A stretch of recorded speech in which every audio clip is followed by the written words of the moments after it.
plantel académico y de las instituciones organizadoras. Les damos una cordial bienvenida a la discusión de caso clínico número 1, infectología, evento que marca el inicio de nuestro ciclo académico de casos clínicos, ¿no? Bueno, este espacio tiene como propósito fortalecer el razonamiento clínico y el enfoque diagnóstico terapéutico en el área de las enfermedades infecciosas, promoviendo el aprendizaje activo entre estudiantes y futuros profesionales de la salud. En esta primera sesión vamos a tener la participación del doctor Fernando Lizarbe Guaita, un destacado médico infectólogo con una sólida formación y gran experiencia en el campo de las enfermedades infecciosas y tropicales. El doctor Lizarbe es médico egresado de la Residencia Médica en Infectología del Hospital Nacional Arzobispo Loaiza y de la Universidad Nacional Mayor de San Marcos.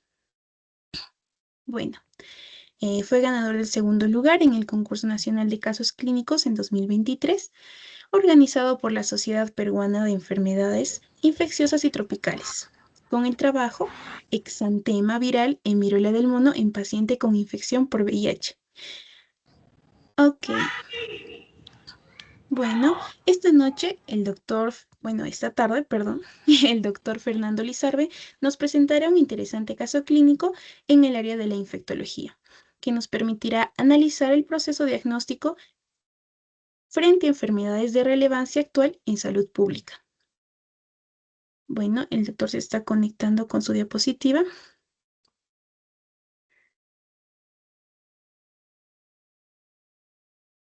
Ujú.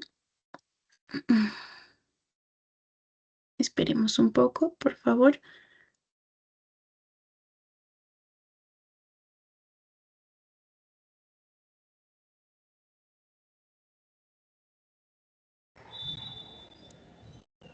Chicos, buenas tardes. En primer lugar, agradecer la invitación del comité organizador para hablar de este tema, bueno, de por sí para hablar de esta discusión de caso muy importante. Yo quiero pedirles un pequeño favor. Lo que sucede es que yo me encuentro en el Colegio Médico actualmente del Consejo Regional Noveno aquí en Ica, yo soy iqueño, y estoy actualmente en las instalaciones del Colegio Médico, pero bueno, me doy con la sorpresa que están acá a mi costado en el complejo deportivo haciendo deporte. Y creo que hacen bulla, ¿cierto? ¿Me pueden confirmar si no para irme a otro lado? Si no, me voy a una oficina del colegio médico e irme del auditorio. ¿Me pueden confirmar, por favor? Sí, doctor, se le está escuchando, solo hay un poco de ruido de fondo. Si usted lo Exacto. Entonces, considera ¿me pertinente, sí, permiten quizás, 3 minutos? claro, Mejor me voy por a supuesto. otro ambiente del colegio médico para que se pueda escuchar mejor, porque hacen demasiada bulla, incluyendo los padres de familia. ¿Sí? Por Está favor. bien, doctor. Sí, está bien, Perfecto. no hay problema, lo esperamos.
importa, podrías matarme y luego terminar.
Hola chicos, ahora sí, ya está.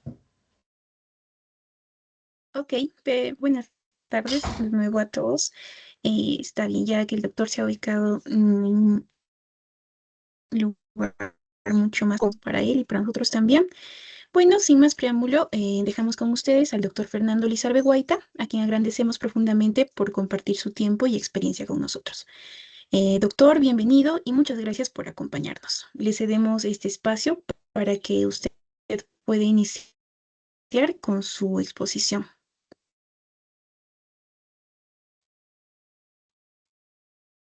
Perfecto. Bueno, chicos, ante todo, muy buenas tardes. Primero agradecerles el haberme esperado un momento. Las disculpas del caso, no tenía nada de conocimiento que había un campeonato deportivo por acá y la verdad sean bastante bulla y a mí mismo me incomodaba. Entonces, bueno, sin más preámbulos, vamos a hablar de un caso muy interesante, muy bonito y sobre todo que van a surgir muchas interrogantes que me gustaría, claro está, que todos aquí participemos. No tengo ningún inconveniente en que alguien que quiera participar, para aportar sobre todo, pueda tranquilamente desbloquear el micrófono y pueda hacer el aporte que quiera, ¿ya? Bueno, esta es la discusión del caso clínico del día de hoy y vamos a empezar de la siguiente manera. En primer lugar, vamos a hablar netamente del caso clínico, ¿no?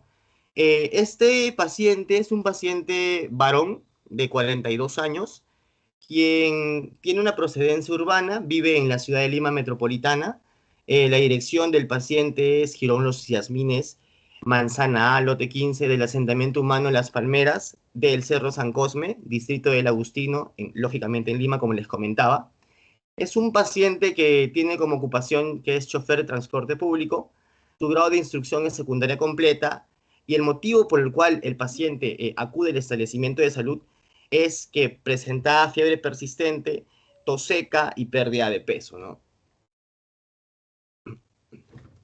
Muy bien.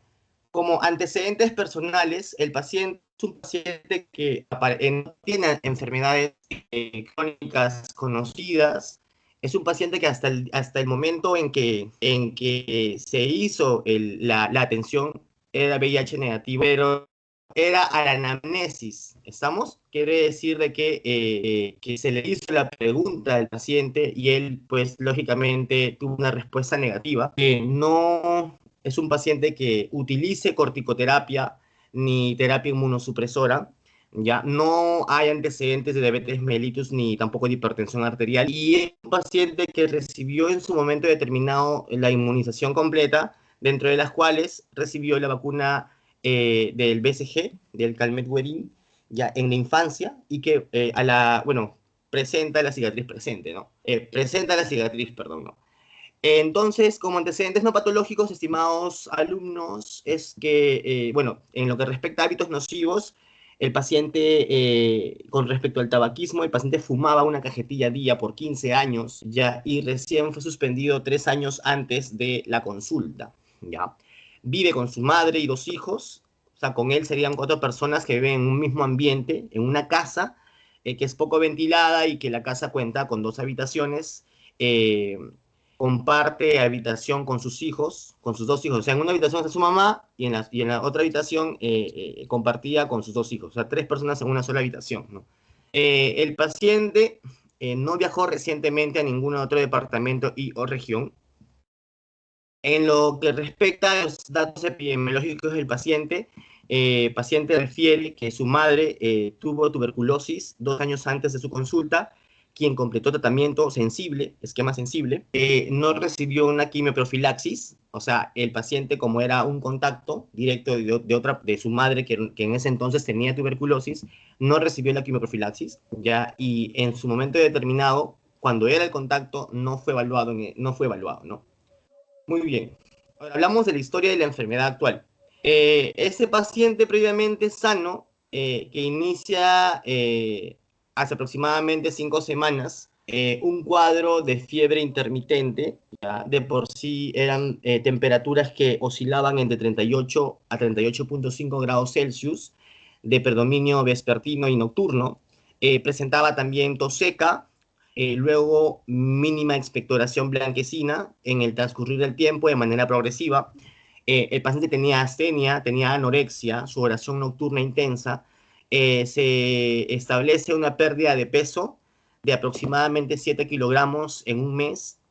Y bueno, aparte de ello, el paciente pues en su momento no solo niega, sino también no tenía hemoptisis o disnea antes del ingreso. O sea, no tenía la sensación de la falta de aire, ¿no? El paciente se automedicó con antibióticos, en el cual no se refería qué antibióticos había recibido, y bueno, no tuvo mejoría, ¿no?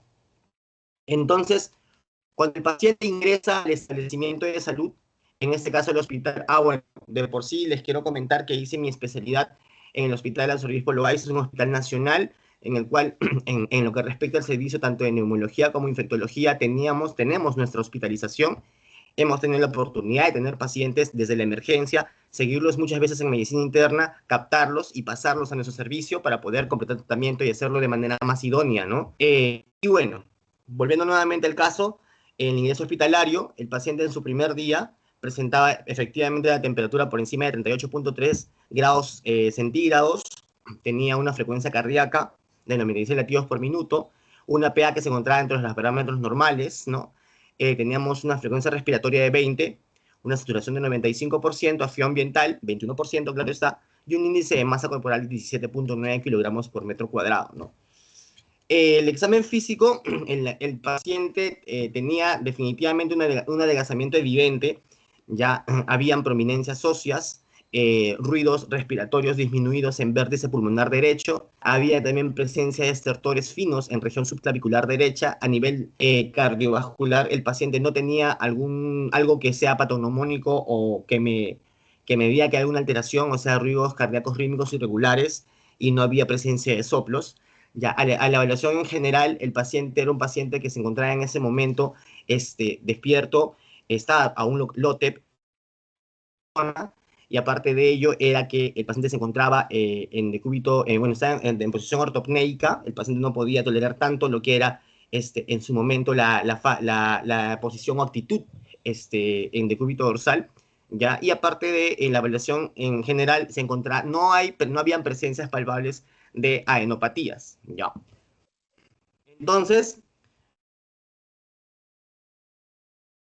primero, antes de pasar a esta pregunta de los diagnósticos diferenciales, que es la segunda parte del esquema que me han pasado los chicos, los organizadores, para desarrollar el tema del día de hoy, me encantaría, porque o sea, es un caso que hemos visto en el hospital, he colocado la sinopsis, lo más resaltante, pero si tienen alguna pregunta, estimados alumnos, con respecto a la historia clínica, algo que preguntar que desearían saber aparte de lo que hemos hablado, pues quedo abierto a sus interrogantes, estimados muchachos. Adelante, alumnos.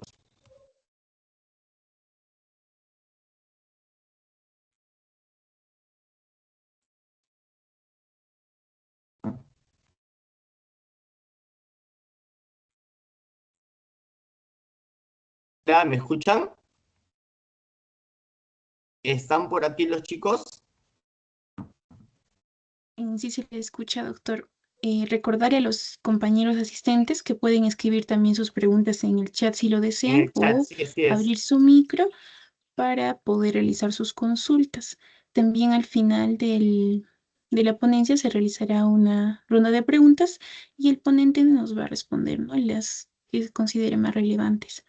Ajá, Con así es. confianza, chicos, pueden escribir sus preguntas o preguntas en el chat o también hacerlas directamente. Ya estamos en el segmento de lo que es el desarrollo de la historia clínica, ¿no? Que son los primeros 10 minutos, no me equivoco. Entonces, lo que les hago es la interrogante de si quieren ustedes saber algún dato más de lo que se le ha dado, ¿no? Y si no, me podrían colocar un dedo para arriba como una especie no sé, de dedo para arriba para saber que sí están de acuerdo con los datos que se le ha dado para poder continuar con la disertación, por favor.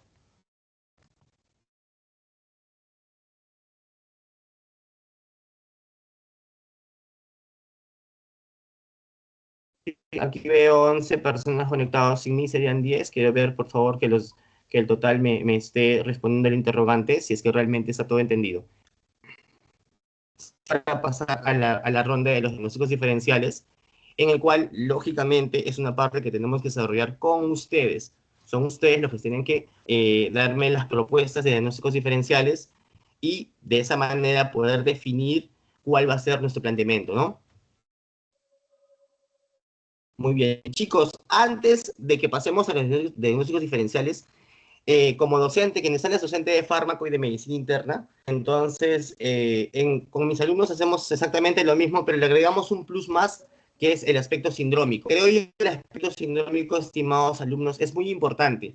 Si nosotros definimos síndromes, entonces a partir de ello vamos a poder dilucidar qué tipo de plan de trabajo vamos a establecer. ¿Por qué? Porque muchas veces sucede en los establecimientos que el paciente tiene un síndrome determinado o varios síndromes al mismo tiempo y pues los colegas, como no definen bien el síndrome o no saben qué planteamiento utilizar para solicitar ya sea estudios o exámenes complementarios, entonces piden una recatafilia de órdenes, de exámenes, de métodos diagnósticos, de métodos complementarios, y al final solo se basan en lo que sale positivo o reactivo, ¿no? O algo patológico para poder recién allí empezar a dar los diagnósticos. Y nosotros, estimados alumnos, como médicos, sobre todo del Perú, médicos de Latinoamérica, que estamos pues muy caracterizados por ser bastante clínicos, que dentro de todo no es que esté mal, y sobre todo adecuándonos a la realidad de nuestro país, es importante que ese aspecto sea bastante entrenado, ¿no?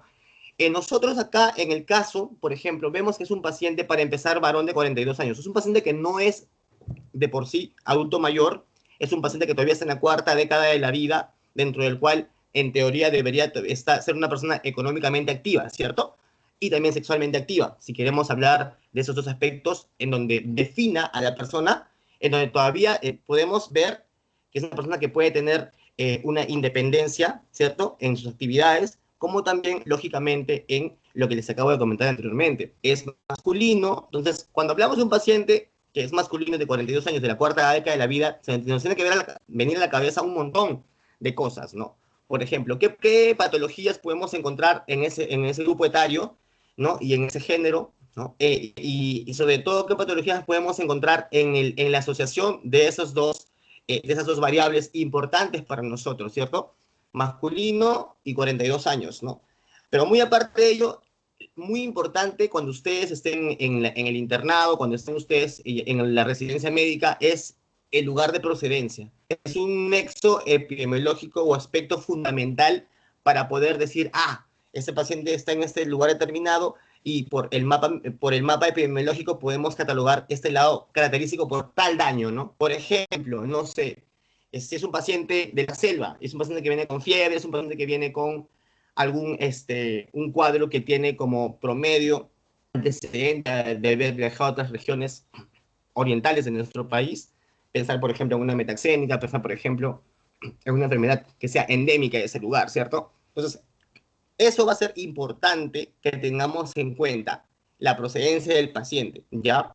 Y mira, procedencia del paciente es un paciente que viene de la ciudad de Lima y específicamente del distrito del Agustino y de un cerro que es el Cerro San Cosme. Entonces, de por sí, los que tienen la oportunidad de conocer Lima y ese lugar pueden más o menos catalogar que puede haber determinadas patologías, ¿cierto? Muy bien.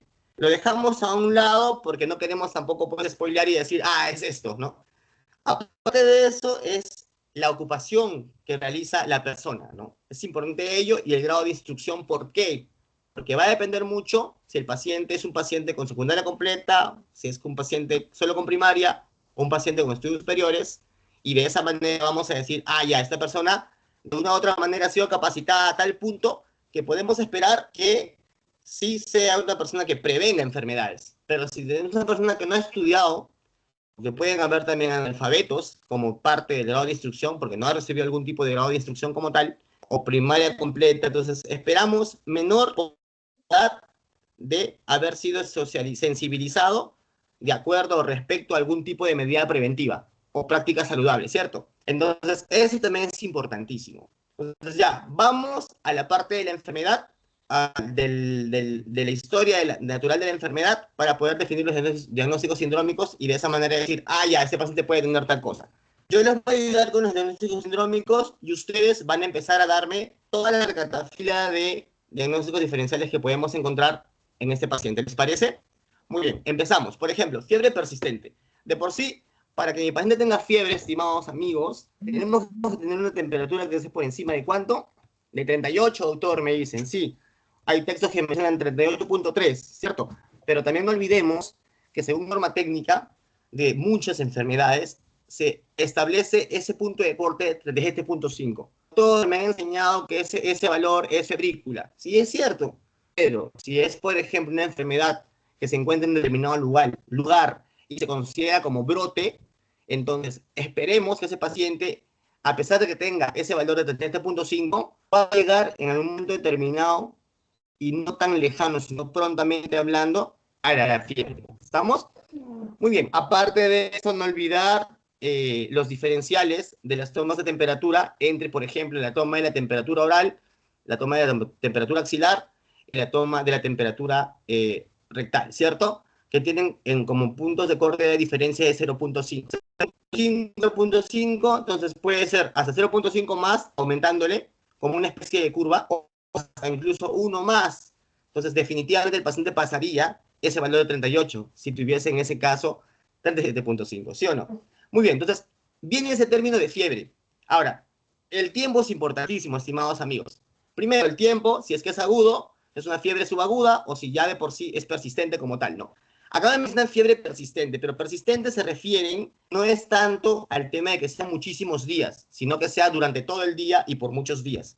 O sea, me refiero, durante todo el día, la gran parte de las 24 horas y sobre todo que sea más de 2 días. Una fiebre que es de 2 a más días ya se considera como una fiebre que de por sí no es un pico febril aislado, sino que ya está persistiendo. ¿Estamos? Entonces, un diagnóstico sindrómico podría ser síndrome febril, lo básico. Síndrome febril tenemos un montón de cosas que podemos tener con síndrome febril, ¿cierto? Síndrome febril hay fiebre, hay malestar general, probablemente hay dolor de articulaciones, ¿cierto? Hay un cuadro de deshidratación, lógicamente porque se pierde agua a través de la fiebre, ¿cierto? Entonces, con todo ello decimos allá, ¿qué podemos pensar de mi paciente con fiebre que es procedente de Lima y especialmente ese distrito? ¿El respiratorio podría ser? Puede ser. Ahora que han habido brotes de dengue, por ejemplo, ¿podría ser? Podría ser, ¿cierto? ¿Qué más? Podría ser, por ejemplo, una que sea infecciosa pero no metaxénica. No, por ahí, por ejemplo, pensar, no sé, en un síndrome febril compatible con un síndrome mononucleósido, que tenga muy aparte de la fiebre, por ejemplo, anopatías o cuadros catarrales, que al final converjan en diferentes tipos de patologías que puedan producir este síndrome mononucleósido que va de la mano con el síndrome febril. ¿Estamos? ¿Qué más podría ser? Por ejemplo, una infección que pueda ser bacteriana, por ahí mínimo una neumonía que en la comunidad, que es lo más común que se ve a nivel de lo que es infección respiratoria, ¿cierto? Entonces, como les digo ahí en general, síndrome febril. Ahí tenemos solo el síndrome febril, que tiene diferentes puntos de vista en el cual ustedes van a saberme decir al momento de hablar de los diagnósticos diferenciales. Tenemos tos seca y pérdida de peso. Tos seca, ¿qué síndrome podríamos tener allí? Es un paciente que tiene como tiempo de enfermedad aproximadamente, por ahí me decían 5 semanas. Entonces, ustedes saben, ¿no? Mayor a 5 días es un paciente sintomático respiratorio, sí, exacto. Y el sintomático respiratorio como tal, con presencia de tos por encima de 5 días, son varias cosas. Claro, se nos viene a la mente una primera cosa, una primera causa, ¿cierto? Sobre todo porque es algo endémico en el Perú entero. Pero también tenemos que pensar en otras que también pueden tener ese cuadro de sintomático respiratorio. Sin ir muy lejos, por ejemplo, puede ser por ahí un cuadro neumónico, o también puede ser por ahí un cuadro que no sea neumónico o paraneumónico. ¿Estamos? Ya, y que tenga la presencia de la tos. Hasta un cuadro cardiovascular también puede tener tos, ¿cierto? Ustedes también ya lo saben. Entonces, tenemos acá dos cosas, al menos como mínimo.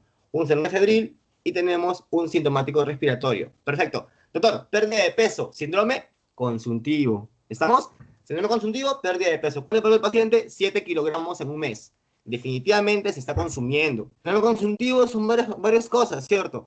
Pueden ser infecciosas, como también pueden ser no infecciosas. Dentro de las no infecciosas pueden ser por varios factores, ¿no? Una metabólica, o también por otro lado puede ser una que sea neoplásica. ¿Estamos? Entonces, dentro del cual nosotros, sabiendo ese síndrome y sabiendo delimitar cada uno de estos subaspectos, vamos a decir, ya sé más o menos qué es lo que yo voy a poder pedir en mi plan de trabajo dentro de lo que son métodos de laboratorio. ¿Estamos? Muy bien. Entonces, hasta ahí le estoy asoplando 3 síndromes: febril, sintomático respiratorio y síndrome consuntivo. Ya más o menos ustedes sacan la línea de qué es lo que puede ser, pero lo que necesito ahorita es saber los diagnósticos diferenciales. Personales, ¿no? No hay crónicas, enfermedades crónicas. Nos menciona de que, por ejemplo, no es diabético ni hipertenso, entonces por ahí se va yendo un poco más de lado el tema de que mi paciente tenga algún cuadro cardiovascular, ¿cierto? O metabólico como tal. Corticoides inmunosupresores tampoco estoy utilizando, ¿no? Hable de tabaquismo, ¿no? Tabaquismo, por ejemplo, efecto masa. ¿Se acuerdan del efecto de masa? El paciente se expone al humo. Y no necesariamente puede pasar con el tabaquismo. También puede pasar, por ejemplo, si durante mi vida, ya durante mi niñez, adolescencia, juventud, por ejemplo, vivía en un lugar en donde tenían cocina a leña, por ejemplo, ¿no? Muchas veces se presenta en los pacientes que vienen de procedencia rural o de procedencia periurbana, en donde se practican las costumbres de cocinar con leña, ¿cierto? Y eso puede producir a la larga de cosas un efecto de masa, que también tiene efectos contraproducentes, como por ejemplo, por ahí, un lado puede ser un EPOC como tal, enfermedad pulmonar obstructiva crónica, ¿cierto? O por ahí, por otro lado, puede ser un EPID, una enfermedad pulmonar intersticial difusa.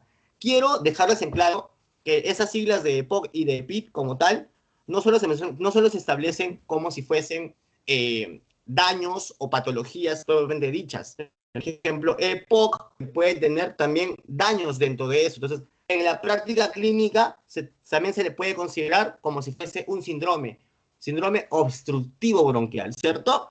En el síndrome obstructivo bronquial también puede haber tos. Por ahí, que esa se infecte y pueda tener un cuadro de fiebre, entonces podríamos pensarlo, también lo podríamos pensar, ¿no? Ahora, por otro lado, tiene tos, tiene fiebre, ¿cierto? Por aquí hablamos de un problema que puede ser obstructivo, como el que le acabo de mencionar, y otro restrictivo.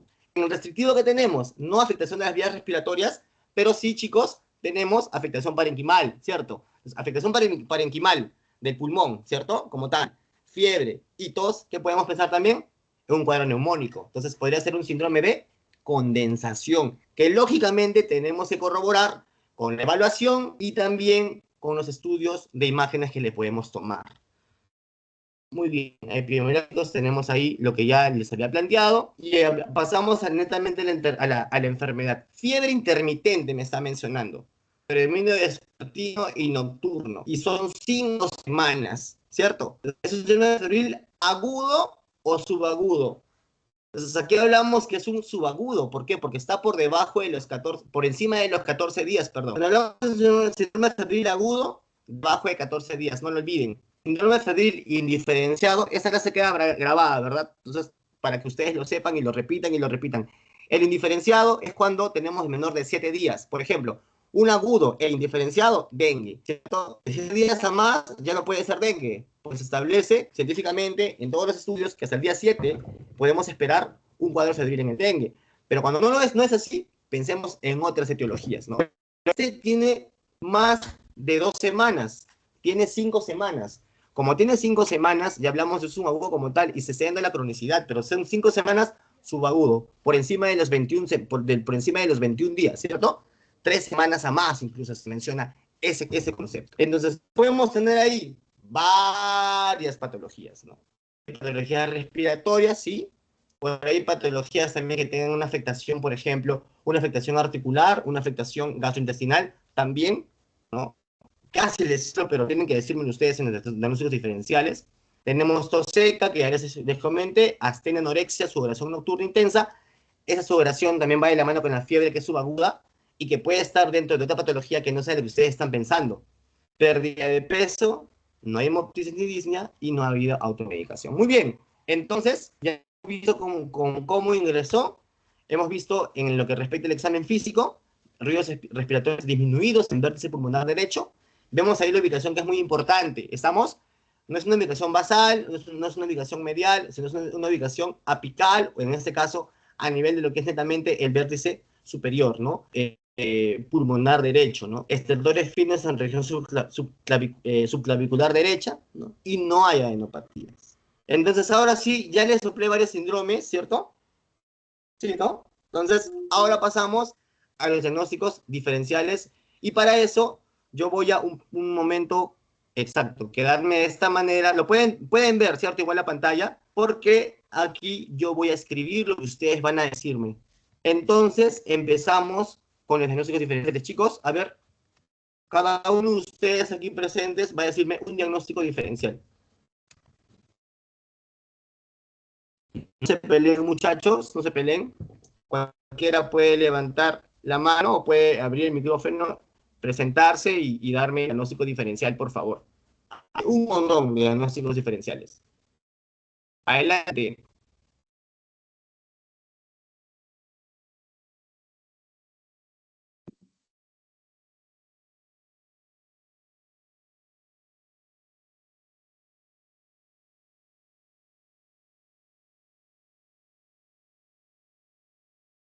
Hola, ¿me escuchan, chicos? Estamos en la segunda parte del día de hoy, que se habla de los diagnósticos diferenciales. Tenemos exactamente 15 minutos, por favor.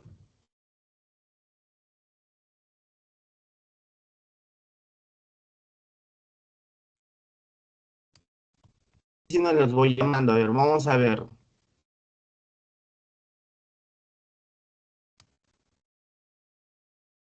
A ver, Castromera Andrea.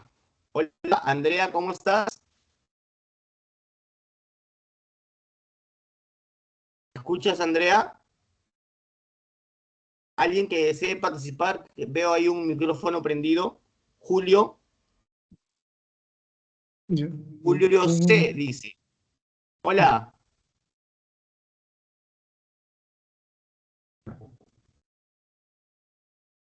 Chicos, asumo que los organizadores les han explicado cómo es el desarrollo del tema, ¿cierto?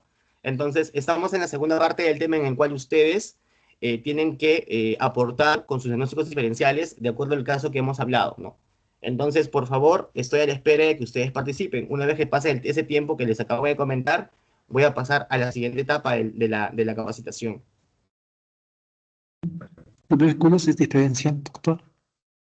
Sí, un diagnóstico diferencial. José Prado Mogollón acaba de escribir que puede ser tuberculosis pulmonar. Sí, es correcto, podría ser un diagnóstico diferencial, ¿no? Para poder descartarlo. ¿Alguien más desea Aquí está diagnóstico diferencial, tuberculosis pulmonar, ¿no? TB pulmonar, me ha dicho, ¿no? Muy bien. Cada uno dice un diagnóstico diferente. Estamos ahorita, va uno y nos faltan todavía 8. ¿Alguien más desea aportar? Neumonía típica, doctor. Neumonía atípica, ¿cierto? María José Prado me comenta tuberculosis pulmonar. ¿Cómo te llamas, hijita? La que me acaba de hablar. Elizabeth, doctor.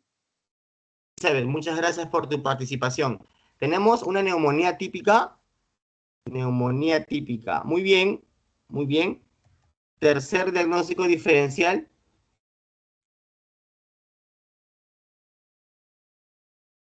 Vamos chicos, yo sé que ustedes pueden. Todos podemos acá. Y todos tenemos en mente seguro un diagnóstico, ¿cierto? Así que sin miedo al éxito.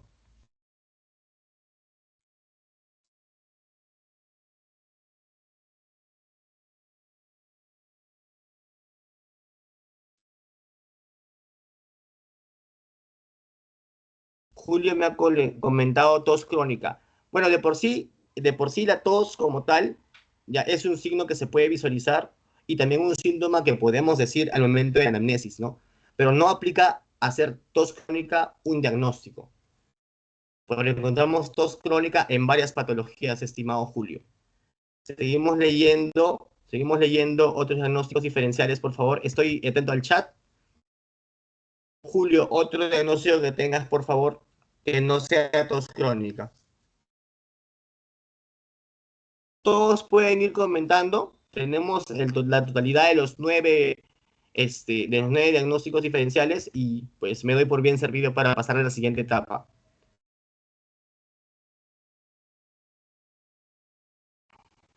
Rocío, hola, ¿cómo estás? Ya respondieron ese diagnóstico, tuberculosis pulmonar. Otro diagnóstico, estamos en diagnósticos diferenciales. Neumonía fúngica, ok. Neumonía fúngica, pero ¿qué neumonía fúngica? Julio. Hay varias neumonías fúngicas, estimado.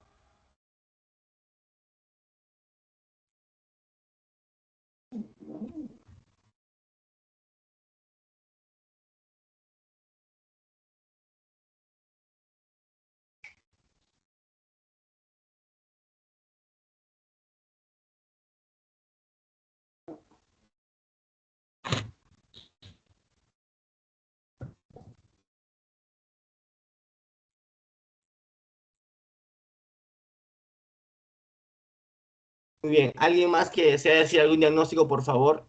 Rocío, ese diagnóstico ya estaba, ya le habían dicho. ¿Puedes decirme otro, por favor? Julio, neumonía fúngica, así nada más. Me encantaría que me dijeses un tipo de neumonía fúngica. Hay varias, por favor.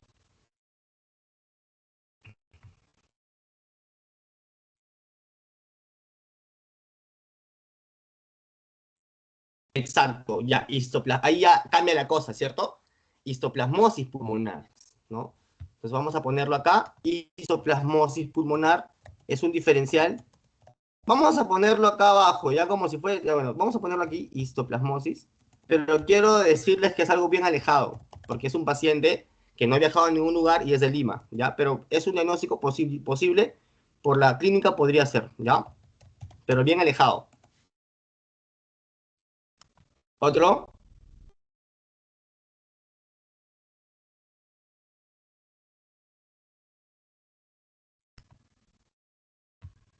Vamos, vamos. Chicos,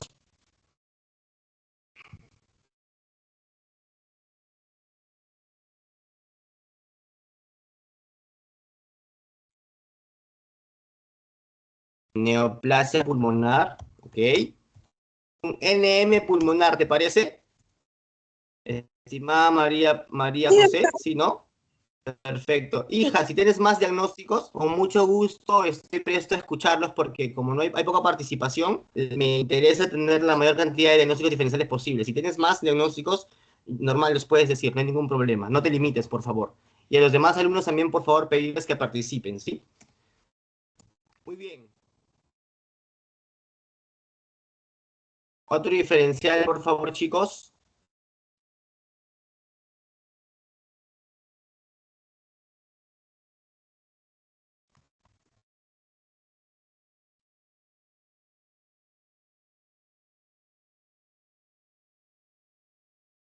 Yo al hacer el recuento de la historia clínica, les dije más o menos los diagnósticos sindrómicos, entonces les he dado una carta de posibilidades para que ustedes puedan decir, ah, puede ser esto, ¿no? Entonces, por eso es que la idea es que en esa parte de la capacitación ustedes sean los que nos digan, nos planteen los diagnósticos diferenciales. Imaginemos que estamos ahorita en el hospital, estamos pasando visita, yo soy el médico asistente, ustedes son los residentes o internos, y estamos en una ronda. Entonces yo les digo, vemos un caso de un paciente al pie de la cama y le decimos ya, diagnósticos diferenciales a cada uno. Y cada uno tiene que responderme un diagnóstico diferencial. Chicos, si eso no sucede en las visitas, hasta a veces nos retiran de las visitas. Y les digo por experiencia propia, ¿no? Micobacteriosis no tuberculosa. Ya.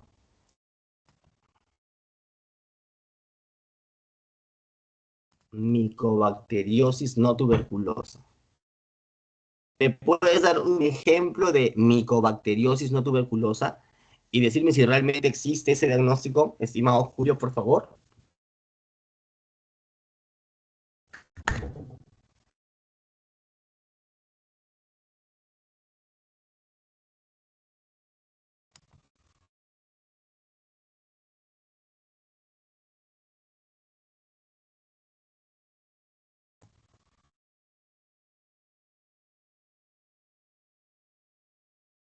No olvidemos que nuestro paciente es un paciente que es inmunocompetente. Ustedes han visto que no hay antecedentes patológicos, no tiene enfermedades crónicas tampoco, ni es un paciente inmunosuprimido, no tenía VIH ni nada de eso, ¿cierto? Ya, entonces, cuando Julio me menciona micobacteriosis no tuberculosis, que ese no es el nombre correcto, ya usualmente es infección por MAC, que es Mycobacterium avium complex, ya realmente el MAC se da en pacientes totalmente inmunosuprimidos, por ejemplo, pacientes con VIH que tienen un CD4 por debajo de 50. Ya, ese MAC, espero encontrarle un paciente que tenga estadio de SIDA, un estadio de infección por VIH en estadio 4, pero un paciente con una aparentemente inmunocompetencia como estamos describiendo actualmente en el caso, no podría ser un diagnóstico diferencial. Tenemos que hablar de un diagnóstico diferencial de acuerdo al caso que estamos hablando el día de hoy.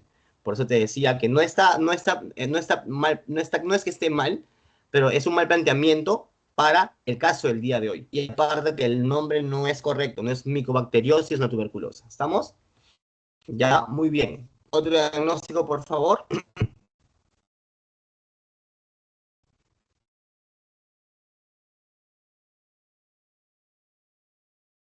Vamos a ver 4 diagnósticos.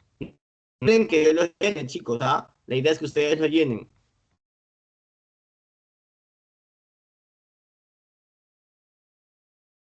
Leve pulmonar es una opción, sí. Neumonía atípica es otra opción, sí.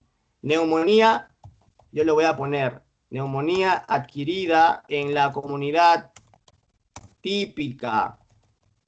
Tan simple y sencillo como si veo que dicen atípica, pongo la típica entonces, ¿no? Para que también completemos diagnósticos diferenciales. Tenemos un NM pulmonar, podría ser una neoplasia, ¿cierto? ¿Qué más podría ser? Divide con 1. Otro más, por ejemplo, que produzca fiebre, tos. Exacto. En general, lo que dice María Prado podría ser en general una neumoconiosis. Una neumoconiosis que puede tener, como dice María, silicosis, puede tener, por ejemplo, asbestosis, entre otros, ¿no? Esta neumoconiosis pulmonar, chicos, también pueden ir de la mano con ¿qué? Con lo que es una proteinosis alveolar. No olvidemos que los minerales, los cuerpos extraños cuando llegan al alveolo pueden producir ¿qué cosa? Acúmulos de proteínas. Hacen lo que es proteinosis, alveolar, y esto genera ¿qué cosa? Un patrón empedrado, lo que conocen como crazy paving, lo que conocen, por ejemplo, como lo que es tractos fibrosos engrosados, ¿no? Neumoconiosis, y también puede producir, por ser cuerpos extraños, un cuadro febril, y sobre todo si se sobreinfectan, ¿estamos? Ya, ¿qué más podemos encontrar? Silicosis es correcto, estimada María, pero dentro de lo que es silicosis podemos hablar en manera general neumoconiosis. ¿Te parece? ¿Sí? ¿Estamos de acuerdo? Puedes Perfecto. responder por el chat, por favor. Muy bien. Continuamos. Otro diagnóstico puede ser, por ejemplo, chicos, aparte de ello, su compañero nos dijo histoplasmosis, pero aún no le escribo porque quiero dejarlo como opción 9. Y tengo mis motivos, ¿no? Sobre todo por el nexo epidemiológico, por lugar de procedencia, ¿no? Es difícil encontrarlo ahí. Tal, por ejemplo, que el paciente haya viajado, por ejemplo, a Huánuco, se haya ido a estas famosas Cueva de las Lechuzas, y por ahí sí hay bastante relación con la presencia de un histoplasmosis, ¿cierto? ¿Qué más podemos encontrar aparte de estos cuadros que ya mencionaron sus compañeros? Estamos en una neumonía viral, muchachos. ¿Qué pasó en la pandemia? ¿Qué tuvimos? ¿Neumonía viral o no? Sí, pues no. El COVID era una neumonía viral. COVID-19 afectaba hasta incluso te producía una insuficiencia respiratoria severa, un famoso ARDS, ¿cierto? Cierto, ya. ¿Qué más? Ya les soplé con dos, ¿ah? Les puse el NAC y les puse neumonía viral. ¿Qué más? ¿Qué más podemos encontrar en este paciente?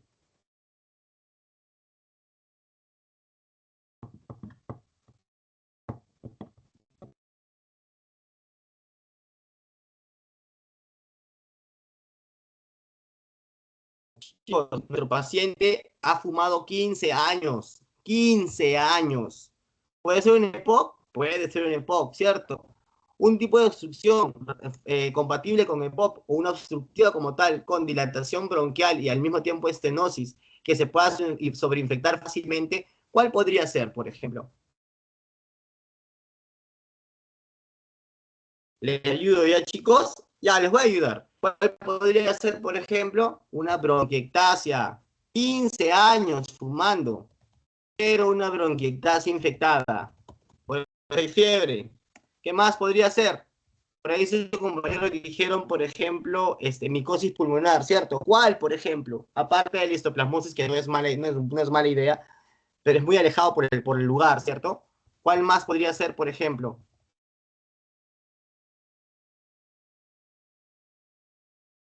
Puede ser, por ejemplo, aspergilosis, ¿no? Aspergilosis, ¿cierto?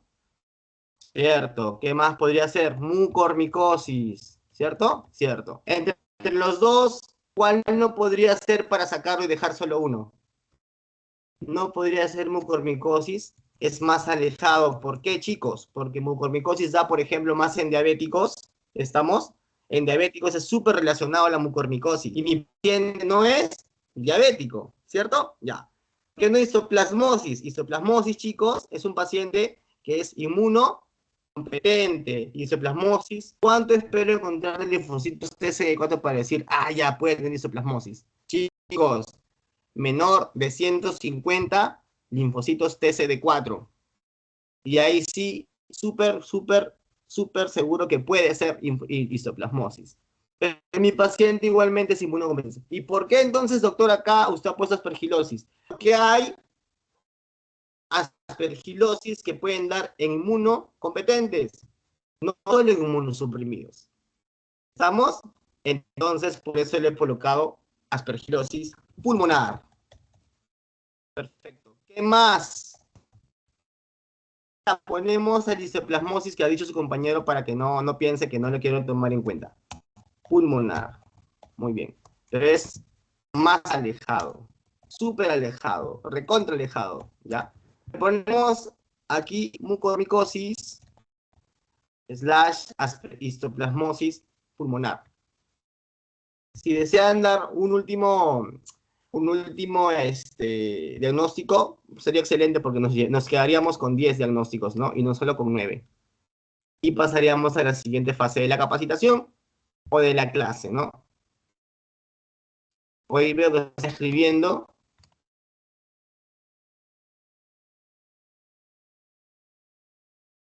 Para cerrar con broche de oro, ¿no? Estamos esperando que su compañera termine de escribir.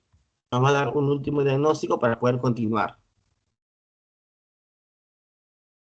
Absceso. Excelente. Absceso pulmonar, ¿no?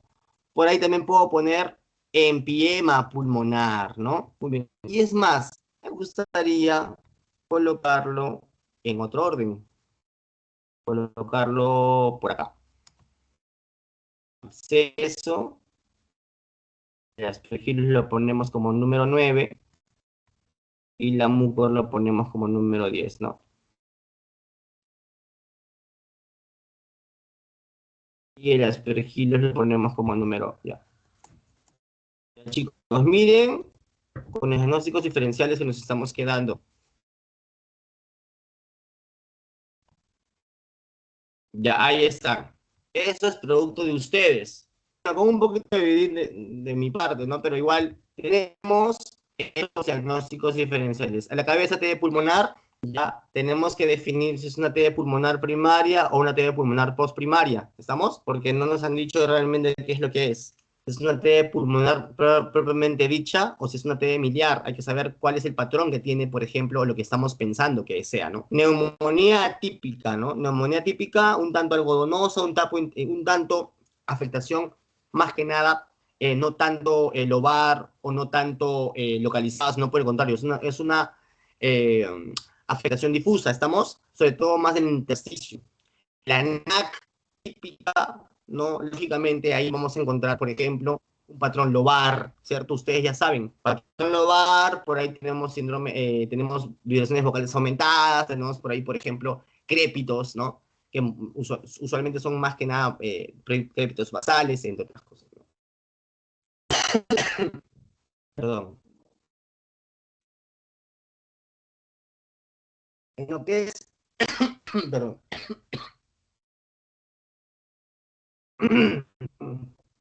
Lo que es NM pulmonar, igualmente, ¿no? Tenemos que definir a nivel de los estudios de imágenes si hay alguna consolidación, ¿no? Que me indique, por ejemplo, algún tipo de masa. Una masa, un M1, una masa que sea netamente, perdón, un T1 o un T que sea una masa primaria, o puede ser también una M1 que pueda ser, por ejemplo, una ya que sea metastásica, ¿no? Una neumoconiosis, en donde tenemos que limitar lo que les comenté, ¿no? Si es que el paciente tiene un patrón, por ejemplo, en empedrado o en crazy paving, tenemos una neumonía viral, ¿no? Estamos en el cual, por ejemplo, podemos encontrar algunos cuadros que son atípicos y sobre todo que son no tan específicos como, por ejemplo, no tenemos patrón en vidrio esmerilado o vidrio deslustrado. Tenemos, por ejemplo, un paciente que pueda tener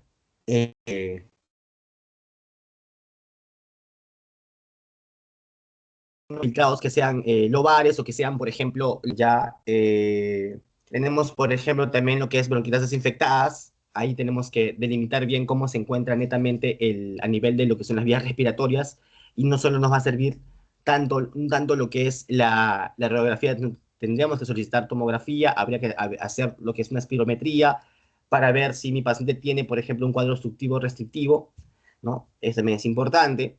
Con la prueba el uso de un broncodilatador, por ejemplo, ¿no?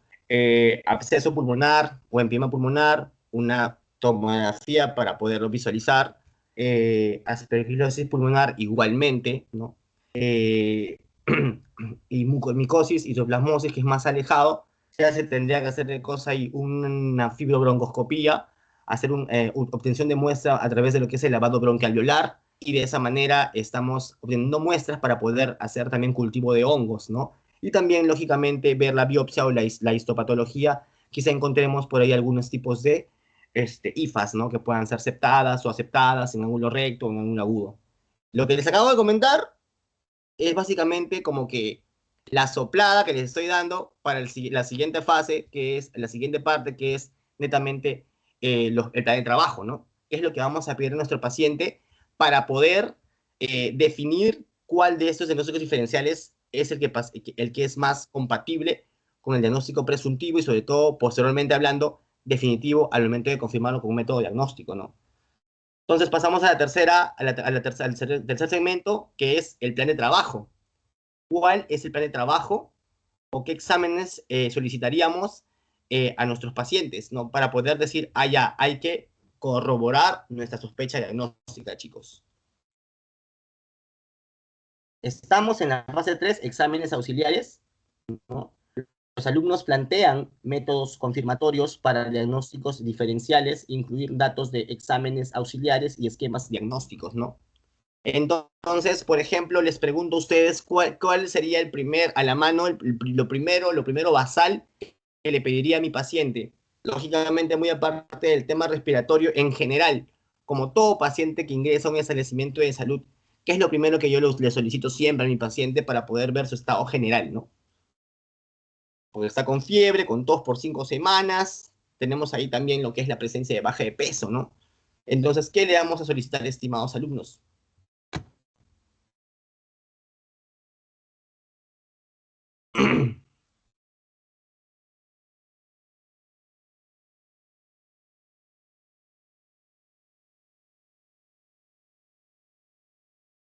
A ver, chicos, empezamos.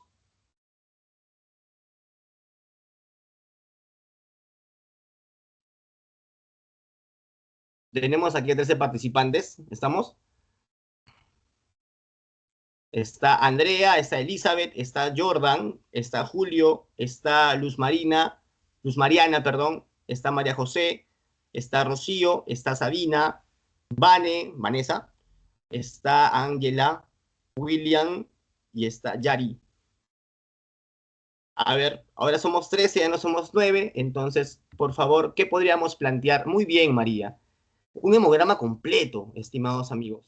¿Por qué? Mi paciente está con fiebre, ¿es cierto? Entonces, la fiebre no necesariamente es síndrome, es símbolo de una infección. Como infectólogo les quiero recalcar que la fiebre no solo se da por infecciones, ¿estamos? También se puede dar por un cuadro inflamatorio que no necesariamente sea por una infección. La fiebre se puede dar, por ejemplo, cuando hay una reorganización estructural de los tejidos o de los órganos. Por ejemplo, en un proceso de cicatrización también puede haber fiebre. Pacientes posoperados tienen picos febriles aislados. Tiene un solo pico febril y no vuelve a tener más.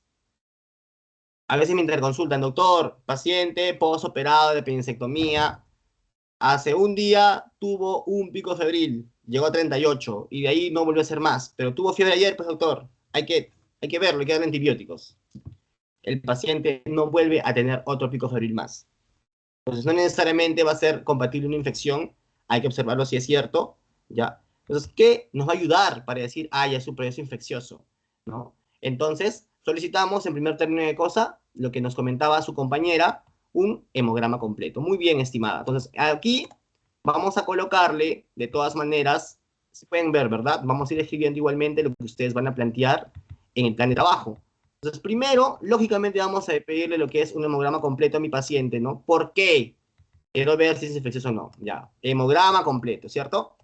Hemograma completo, ¿cierto? ¿Por qué hemograma completo, estimada María? ¿Qué vamos a buscar ahí? Buscamos, por ejemplo, en primer término, ¿qué cosa? Leucocitos, ¿sí o no? ¿Por qué? Si es que hay leucocitosis o hay leucopenia, ¿no? Si hay leucocitosis es más compatible con una infección bacteriana, la leucopenia es más compatible con una infección viral, ¿cierto? Si hay leucocitosis también puede ser una infección fúngica, sí es probable, también, pero cuando son linfopenias como tal, pueden ser una infección más que nada viral, ¿no? El paciente se va a tendencia a la leucopenia. Entonces, ¿qué más va a ayudarme a decir, ya, esta es bacteriana, por ejemplo, ¿no? ¿Qué cosa? Los abastonados, ¿no? ¿Por qué? Porque si hay leucocitos más los abastonados, ¿qué cosa me van a dar? Abastonados, ¿no? Leucocitosis, y si hay aumento de bastonados por encima del 5%, de acuerdo a la leucocitosis que tenga, ¿qué vamos a tener? Una desviación izquierda. Entonces se busca si hay o no desviación izquierda, ¿no? Desviación izquierda. Muy bien, ¿qué más? ¿Qué otra cosa veo en el hemograma completo? ¿Veo? ¿Sí o no? Claro. Las plaquetas. ¿Estamos? Ya, muy bien. Lo básico. ¿Qué más aparte del hemograma completo? Estimados amigos. Ya María me respondió hemograma completo. ¿Qué más? Ya, vimos si mi paciente tiene leucocitosis, por ejemplo, o no. Ya, pero ¿qué más voy a decir? Porque si se dan cuenta, hemos visto la parte de lo que es el síndrome febril, ¿no? Pero por otro lado, ¿qué más tenemos que ver? El síndrome sintomático respiratorio, ¿estamos? Ya, ¿qué encontramos ahí? ¿Cómo vamos a definir? ¿Qué le pedimos al paciente en primera instancia para ver un tema respiratorio? Chicos, Quedo atento a su participación.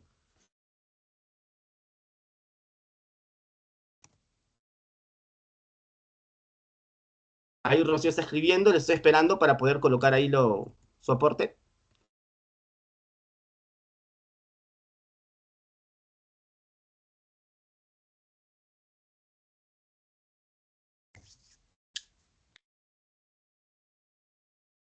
A ver, chicos, todos pueden participar, ojo, no solo una persona.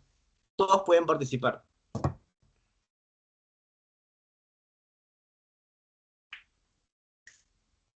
BK, ya. BK no es el término correcto, es cierto, nos enseñan siempre así, pero hay que hablar con propiedad. Les cuento que hace poquito tuvimos un examen en la universidad bueno, BK pedimos, ¿no? BK en esputo decimos, ¿cierto? Ya. Para empezar, siempre tenemos que decir en qué es la muestra. ¿Por qué?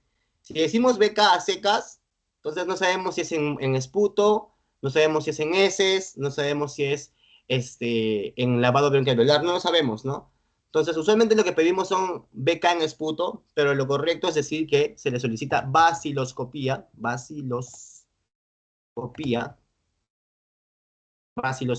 en esputo, ¿cierto? Ya, bien. ¿Por qué no BK? ¿Qué significa BK? BK es bacilo de Koch, ¿cierto? Ya, entonces en la vaciloscopía a veces no solo buscamos el bacilo de Koch como tal, ¿no? Entonces, por eso es que es mejor decir vaciloscopía en esputo, ya, que decir BK en esputo, ya. ¿Qué más le pedimos, aparte de eso?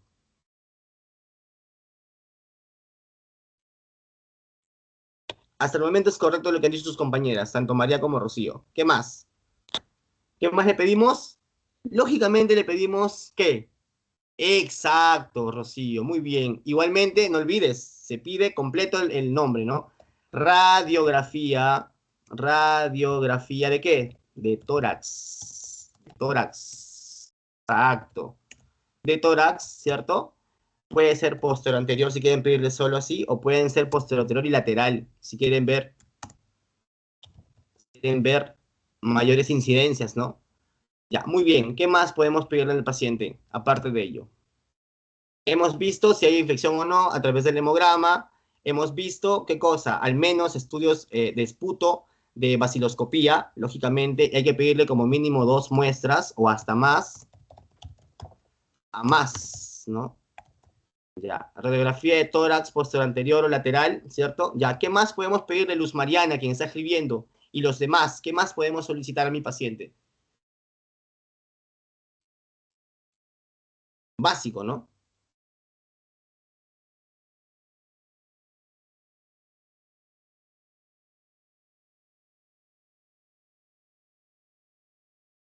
Le podemos visitar PCR, muchachos, le soplo, ya. PCR, proteína C reactiva, ¿cierto? ¿Qué cosa es eso? Eso es un marcador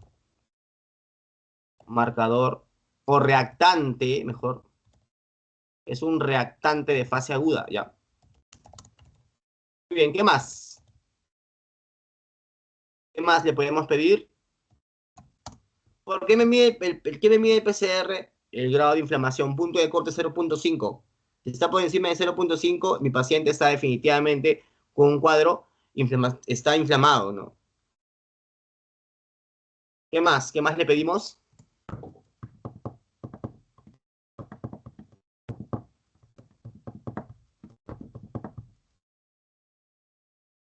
¿Qué pasa si mi paciente tiene una radiografía de tórax y no le encontramos algo totalmente definido, pero el paciente continúa con el cuadro infeccioso, respiratorio, continúa con el cuadro febril, ¿no? ¿Qué le pedimos? Aparte de la radiografía, ¿qué otra imagen podemos pedir?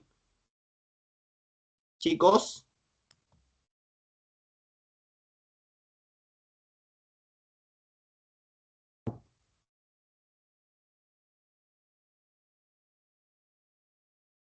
les ayudo. TEM de tórax, ¿cierto? Muy bien. ¿Con contraste o sin contraste? Miren que ya le soplé.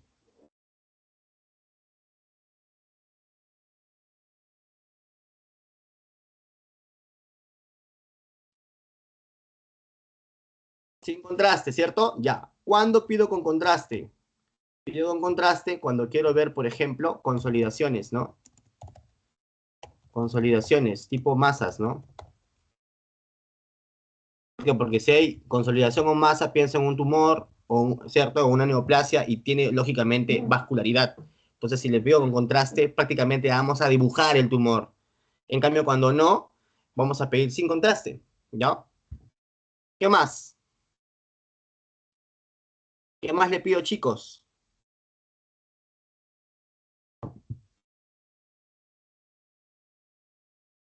Ya, yo le soplo nuevamente. Cultivos de secreción bronquial, mínimo, ¿no? Claro. Es secreción bronquial. Pero no se pide así nada más. Se dice para gérmenes comunes. Gérmenes comunes, ¿cierto? Ya. ¿Qué más? Cultivo de secreción bronquial, ¿sí o no? ¿Qué más? ¿Para qué? Recuerden sus diagnósticos diferenciales. Para hongos, pues chicos. Claro. ¿Qué más pedimos? Miren, ahí estoy buscando casi todos los diagnósticos que ustedes me han dado anteriormente. ¿Ah? TB pulmonar, neumonía típica, neumonía que tiene en la comunidad, NM pulmonar, neumoconiosis, neumonía viral, bronquiectasis infectada, acceso pulmonar, empiema pulmonar, aspergillosis pulmonar, mucomicosis, acitoplasmosis pulmonar, más alejado, ¿no? Ya, ¿qué más? ¿Qué más podemos plantear?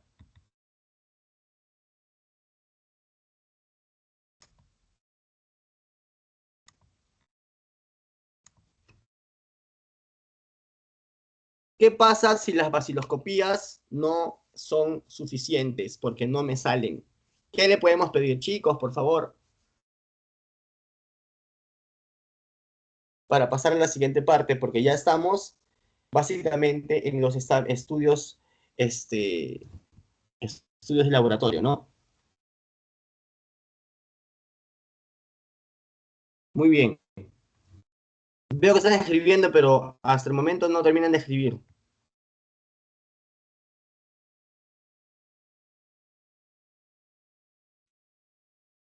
Luz Mariana, María José y Elizabeth Huanca están escribiendo, pero no terminan de escribir.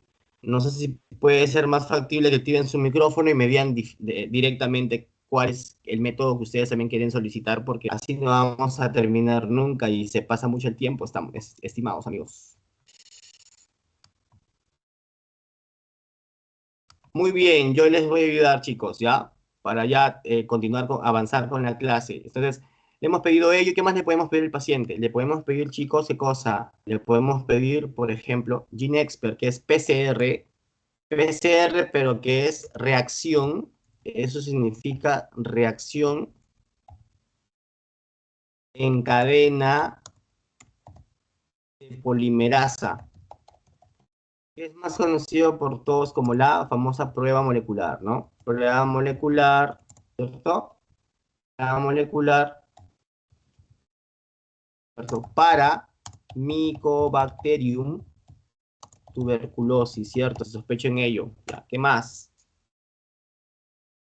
Le puedo hacer una fibrobroncoscopía, ¿cierto? Ya. ¿Por qué, doctor? Porque a través de la fibrobroncoscopía, ¿qué voy a hacer? Voy a hacer, ¿qué cosa? Toma de muestra, ¿no?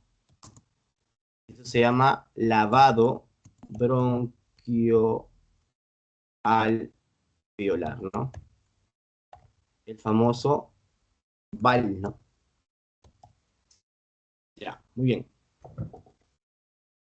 ¿Y qué más podría ser, chicos? Lógicamente, biopsia, pues. Biopsia de pulmón, ¿no? Toma de muestra en fibrobroncoscopía. Ya está. ¿Sí? ¿Quedó claro? Para todos. ¿Me pueden confirmar, por favor? Ya me escribieron por Sí, el doctor. grupo. Perfecto. Entonces, a ver, vamos a ver si ya salió. Exacto, Val. Muy bien. Ya, chicos. Entonces, ahí, como ustedes pueden ver, les planteo ahí un plan de trabajo bien bonito, ¿cierto? Ya, muy bien. Vamos a ver si agrandar para poder continuar el desarrollo de la clase.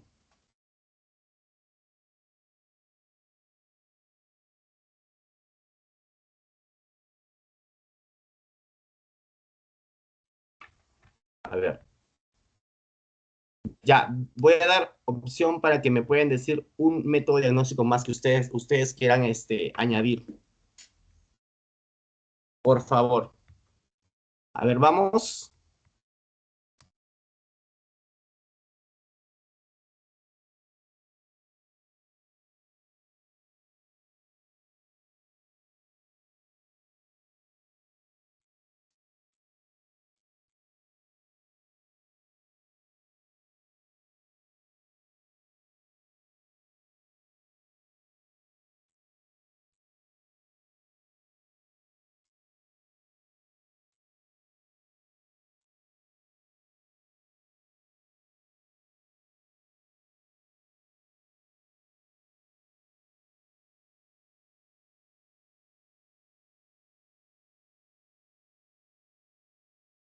¿Me escuchan, chicos?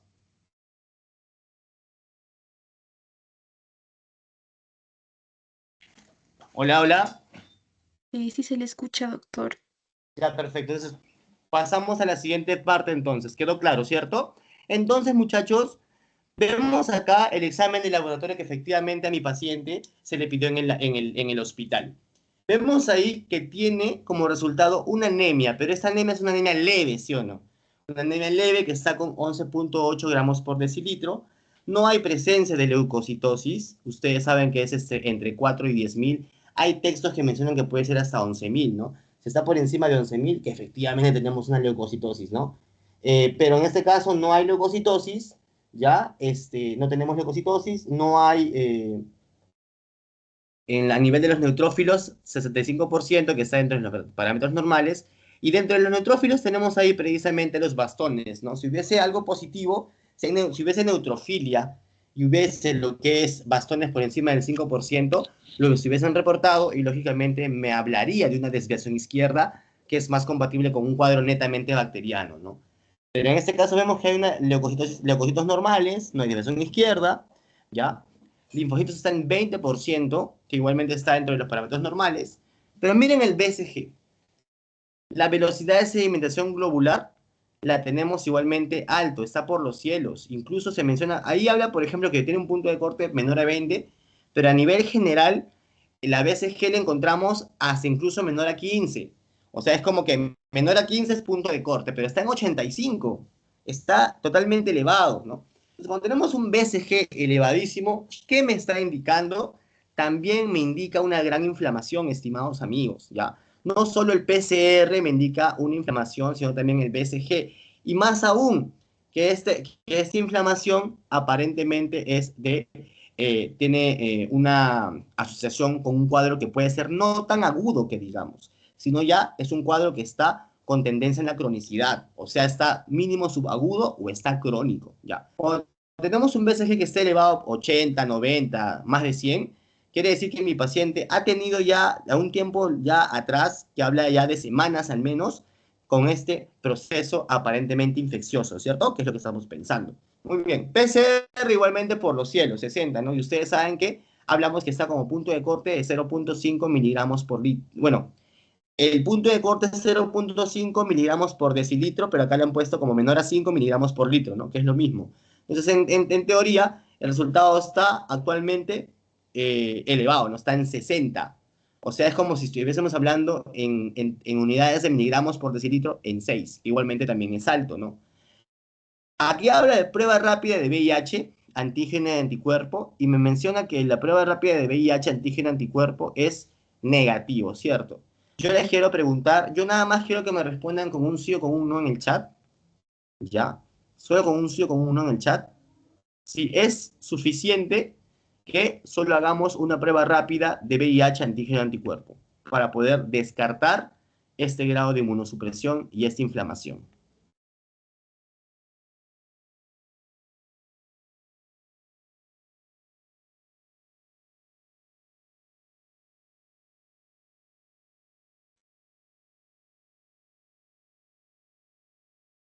Pueden levantar el micrófono y pueden decirlo. Es solo quiero un sí o un no.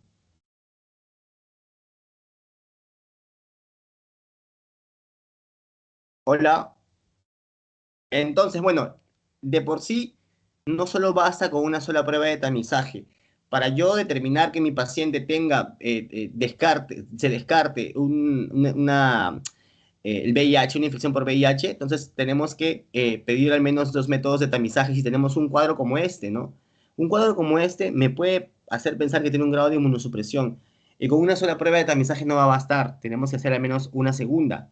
Ya, no hemos tomado una prueba rápida de VIH, antígeno, anticuerpo, entonces los tocaría pedirle de cosa, solicitarle una prueba de ELISA para VIH. Esta prueba de ELISA para VIH también es una prueba de tamizaje, ya, que usualmente se solicita de cuarta generación y en el cual me va a indicar la presencia tanto del antígeno como del anticuerpo. Y si sale positivo, mi paciente tendría la infección por VIH. ¿Estamos? Entonces, para yo detectar que sea un paciente con diagnóstico confirmado de VIH, tiene que ser 2 pruebas de tamizaje positivo. Si uno sale negativo y el segundo sale positivo, le tomaría una tercera por considerarlo como una serodiscordancia. ¿Estamos? ¿Y qué se solicita? Una carga viral. La carga viral o PCR o prueba molecular para VIH. ¿Ya? Muy bien, pero ahí hasta el momento me dice que es un paciente que es VIH negativo. ¿Ya? Glucosa 95 miligramos por decilitro igualmente está normal, ¿cierto? Ustedes saben que la glucosa, como punto de corte para pensar en diabetes en ayunas, ¿cuánto es? Punto de corte 110, ¿cierto? Pero está en 95. Si está en 100, debemos tener controles posteriores y sobre todo ver el tipo de alimentación, cómo está el colesterol, el triglicérido, el perfil lipídico del paciente, ¿ya? Y ver el régimen de dieta que está llevando, ¿no? Pero si vemos que, por ejemplo, al siguiente control, el paciente ha disminuido un poco más en ayuno lo que es este valor, entonces no hay ningún tipo de cuidado, ningún tipo de preocupación, ¿no? Entonces, ahora, vemos acá una prueba de tuberculina, que es el PPD, que está en 17. ¿Eso qué significa, chicos? Chicos, creo que lo más rápido es, prenden el micrófono y responden porque veo que hace rato están escribiendo y la verdad hasta ahora no llega la respuesta de lo que escriben. Entonces, así vamos a dilatar más el tiempo, por favor. Entonces, les pregunto y activen el micrófono. Lógicamente, esta prueba de tuberculina está positiva, ¿cierto? ¿Y qué significa la prueba de tuberculina?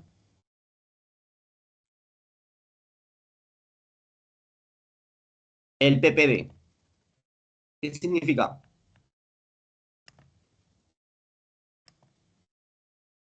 ¿Nadie participa?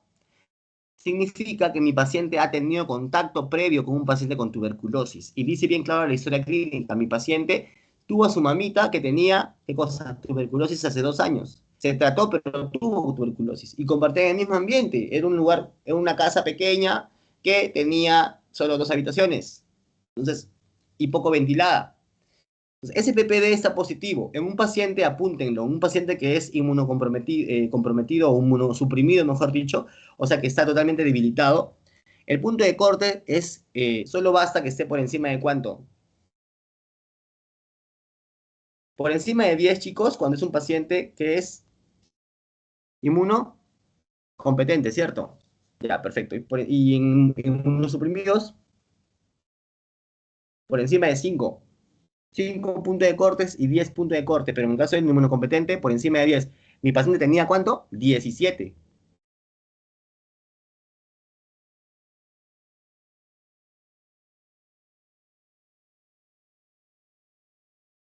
Ahí están las vaciloscopías de esputo que les comentaba. 3 muestras.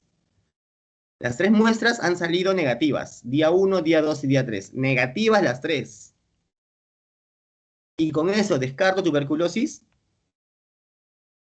Bueno, como no están participando, estimados, yo mismo voy a estar avanzando en la clase. ¿Estamos? ¿Les parece? Ya, entonces, de por sí, cuando son negativas las vaciloscopías, yo no puedo decir que ya se descartó. ¿Por qué? Porque una vaciloscopía de esputo tiene baja sensibilidad. Se menciona un 60% o a menos porcentaje incluso de la sensibilidad de la vaciloscopía. He tenido en mi práctica médica como infectólogo hasta un paciente que a la octava vaciloscopía ha salido recién positivo. Entonces, con una vaciloscopía 2 o 3, 4, 5 no sale negativo y tiene toda la clínica, entonces nosotros tenemos que tomarle la par de cosa, el estudio de imágenes, porque hay una definición de caso de tuberculosis que puede ser confirmada solo con estudio de imágenes. Se le llama tuberculosis pulmonar o tuberculosis, de acuerdo a lo que sea, ya, no, sin confirmación bacteriológica, pero ya es el diagnóstico de tuberculosis pulmonar. Entonces, no olvidemos que la vaciloscopía así sea 3 negativas que tengamos, no va a ser concluyente en decir que ya tenemos el diagnóstico descartado de tuberculosis. ¿Ya? Muy bien, hasta ahí estamos bien. Entonces, tenemos la radiografía de tórax que se le tomó al ingreso del paciente y miren lo que le encontramos. Miren cómo está. Es un infiltrado que es retículo nodular en lóbulo superior derecho. Está bien clarito, ¿cierto? Ustedes lo pueden observar, voy a poner mi puntero. Ustedes pueden observar que el infiltrado está ahí bien claro, ¿no? O sea, no está netamente a nivel de ambos campos pulmonares. Sí tenemos ahí lo que es un patrón nodular. Vemos ahí bien marcados los nódulos. No olvidemos que los nódulos se diferencian de los micronódulos y de las masas por el tamaño. Cuando son micronódulos, ¿cuánto es? De 3 milímetros a menos, estamos hasta 3 milímetros, ya. Cuando son nódulos, se habla por encima de ese tamaño, y es más, hay puntos de corte. Hay libros que dicen que hasta 1 centímetro puede ser un micronódulo. Después del centímetro para arriba, es un nódulo. Y el nódulo, ¿hasta cuánto va a ser? Hasta 3 centímetros. Cuando es por encima de 3 centímetros, ya hablamos de un tumor o de una masa. Entonces, acá hablamos de qué? De lesiones que son efectivamente en el tamaño que están aproximadamente entre menor a 3 centímetros y mayor a 1 centímetro. ¿Cierto? Y hablamos de nódulos. Esto es un patrón nodular. ¿Y por qué retículo? Porque es un patrón reticular. Reticular, como ustedes lo pueden observar que estoy señalando, y también son nódulos, ¿no? Entonces es un patrón retículo nodular que tenemos a nivel, de manera más marcada, a nivel del lóbulo superior derecho, ¿cierto? ¿Qué más? Ven ustedes que hay imágenes que son sugestivas de lesiones cavitadas incipientes, ¿no?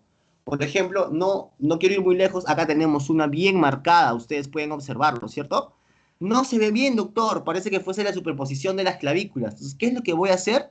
Lo que voy a hacer, estimados amigos, es solicitarle un estudio un poco más específico, ¿no? Que se pueda ver mejor. Entonces, vemos qué cosa, una tomografía de tórax que sea sin contraste, ¿no? Pero acá vemos claro que tenemos afectación que es a nivel del lóbulo superior derecho, con una probable cavitación que es un tanto incipiente, ¿no? Muy bien.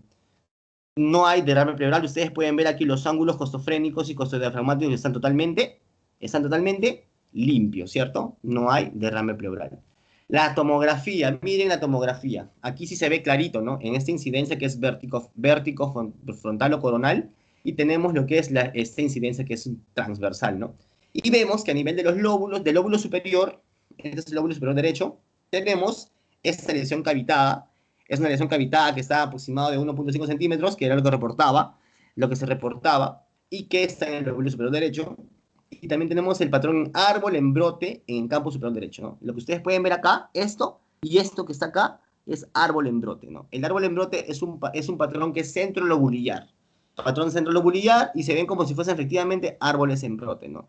Quiero dejarles una pepa. Lesiones cavitadas, árboles en brote, no es una tuberculosis primaria. Ya, es más una tuberculosis postprimaria. En tuberculosis no existe el término secundario, es tuberculosis primaria y tuberculosis postprimaria. Las TBs primarias son usualmente parecidos o nos confunden mucho con una neumonía que pueda ser típica o atípica, pero que no sea netamente tuberculosa. En cambio, cuando son tuberculosis netamente postprimaria, hay cavitaciones marcadas y hay árboles en brote, como ustedes pueden ver acá. Árbol en brote y árbol en brote, que estoy señalando acá, árbol en brote, y tenemos acá, ¿qué cosa? Tenemos la cavidad propiamente dicha, ¿no? Entonces, esto habla de una TB pulmonar postprimaria. Ese sería, en todo caso, el diagnóstico si es que encontramos otra causa. También, ¿qué más podría ser acá, por ejemplo? Por ahí pensar en una aspergilosis, que también se podría ver así, sí, pero no se ve tanto una cavidad, ¿no? Se ve más lo que es netamente la condensación que se encuentra alrededor de la cavidad. Cuando es así, sí podemos pensar en lo que es una aspergilosis, ¿no? Adenopatías ciliares pequeñas, ¿no? ¿Qué más encontramos con adenopatías? Las famosas, las neoplasias, ¿no? Pero ¿por qué eso no es neoplasia? Porque aquí hemos solicitado una tomografía de tórax sin contraste. Y si es sin contraste, entonces no está contrastando la vascularidad que se encuentra a nivel del tumor o de la masa que debería tener, ¿no? Porque ustedes saben que hacen angiogénesis, ¿no? Y se pinta y dibujamos ese tumor. Pero aquí no, aquí estamos hablando de una que es sin contraste y por ende lo que estamos hablando de cosa es un atrapamiento de aire en una cavidad, con una pared ya, que está totalmente definida, ¿no? Entonces, aquí está en el momento, me parece más una lesión cavernosa que una lesión que sea, por ejemplo, un micetoma o sea, por ejemplo, una neoplasia, ¿no? Muy bien, Doctor, disculpe por escucho. interrumpirlo. Solamente nos quedan unos 5 minutos más. Por favor, tendríamos una ponencia programada después de esta. No te Sí, preocupes, ya voy a por terminar. favor. Ya, Gracias. muy bien. En las pruebas tenemos el GeneXpert MTV RIF en esputo que ha salido positivo para Mycobacterium tuberculosis, chicos, sin resistencia a rifampicina. Ya, y le ha tomado un cultivo para Mycobacterium tuberculosis Lowensen-Jensen en proceso que salió positivo a las 4 semanas. Entonces, esta prueba GeneXpert es una prueba molecular que se pide y sale no solo el aislamiento de la micobacteria, sino también sale de cosas, sale si es que hay algún tipo de resistencia. Si es resistente a rifampicina, es RR. Si es resistencia a isoniazida, es HR. ¿Ya? Si es resistencia a ambas, se considera MDR. Resistencia a ambas, MDR. Una pepa, paciente con resistencia a la rifampicina, puede hacer un 70% también resistencia a la isoniazida. Por eso, cuando son resistentes a la rifa, automáticamente se cambia el esquema sensible y se dan otros tratamientos. Un esquema alternativo que es, bueno, más que nada un esquema de segunda línea o un esquema para terapia MDR. El cultivo para Mycobacterium son dos tipos. Hay un tipo que es líquido y un tipo que es sólido. El sólido, que es este de acá, y luego este en Jensen como tal, este va a tener un resultado positivo entre las 4 hasta las 6 semanas, ¿no? Y como ustedes pueden ver, el paciente efectivamente salió positivo a Mycobacterium tuberculosis por prueba molecular y se corroboró también con el cultivo que salió en un mes. Tratamiento para el paciente, como ustedes ya lo saben, es, en este caso, no hay resistencia a la rifampicina, es una terapia sensible. El esquema es las cuatro medicamentos en la primera fase, la fase intensiva o la fase intensa, que es los 2 primeros meses, y los 4 posteriores meses son la fase de mantenimiento o la segunda fase, que es solo con 2 medicamentos. La primera es con isoniazida, rifampicina, piracinamida y etambutol, y la segunda fase, que es solo de 4 meses, 2 meses la primera y la segunda de 4, es de solamente isoniazida y rifampicina. Y este tratamiento que se le brindó al paciente, en este caso inmunocompetente, y que tenía efectivamente tuberculosis pulmonar postprimaria, ¿no? La evolución hospitalaria fue la siguiente, ¿no? Se aisló al paciente, primero respiratorio, después obviamente es un aislamiento estricto con presión negativa, cuando son baciloscopía positiva, pero cuando no, entonces hay que tener bastante cuidado con ello, ¿no?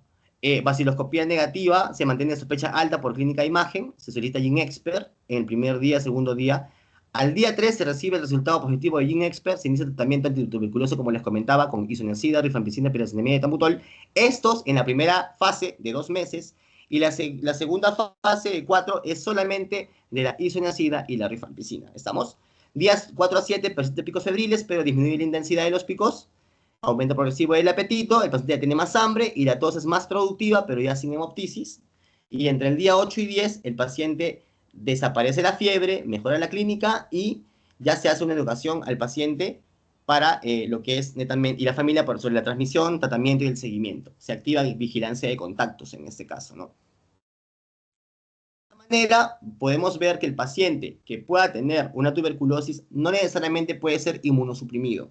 Chicos, en mi experiencia como infectólogo, usualmente vemos muchos pacientes con VIH y vemos los estadios clínicos, ¿no? Estadio clínico 1, 2, 3 y 4, ¿no? ¿Qué pasa? Si mi paciente está en estadio 4, es estadio SIDA, por ejemplo. ¿Por qué quiero mencionarlo? Porque el CD4 está por debajo de 200. ¿Espero VIH? Lógicamente sí. Y espero TB, perdón, sí. Pero la tuberculosis, usualmente en este caso, es hasta incluso multisistémica. Vemos más de 2 sistemas con afectación tuberculosa y que es más por vía o diseminación hematógena. La TD más que pulmonar va a ser una TD miliar.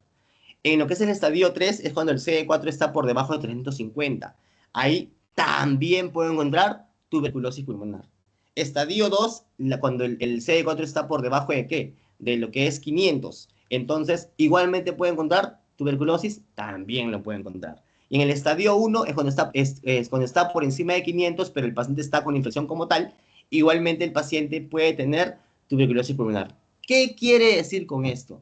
Que en cualquier estadio el paciente puede tener tuberculosis.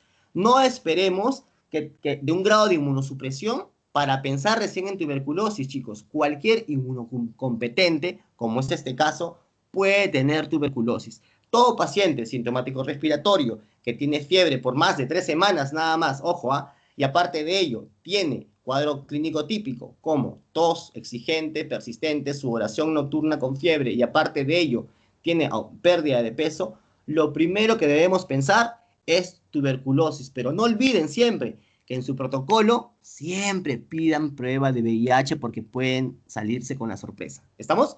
Entonces, esa es la conclusión del día de hoy. El diagnóstico definitivo es tuberculosis pulmonar postprimaria en paciente inmunocompetente. Y de esa manera hemos terminado, chicos. Quiero agradecerles el interés, la participación. Han participado, esperé más participación, pero igual lo hicieron y eso para mí es muy bueno. Y tercero, espero de todo corazón conversar con ustedes igualmente en otra oportunidad. Muchas gracias y espero estar pronto con ustedes también de manera presencial. Gracias. Muchas gracias a usted, doctor. Le agradecemos sinceramente por su excelente presentación y por